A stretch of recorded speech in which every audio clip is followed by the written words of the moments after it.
భయ్యా కల్కి మూవీ ఎలా ఉంది భయ్యా? సూపర్ భయ్య. రాజమౌళి కంటే నాగేష్ బాగా వాడుతున్నాడని చెప్పాలి, అది మెయిన్.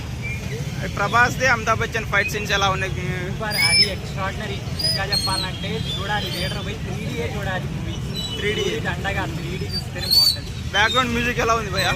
బ్యాక్గ్రౌండ్ అందరూ తెలిసి కొట్టారు, మా వాళ్ళు ఎరగదీశారు సినిమాని. పెట్టి కొట్టాలి ఆ సినిమా చూడాలంటే.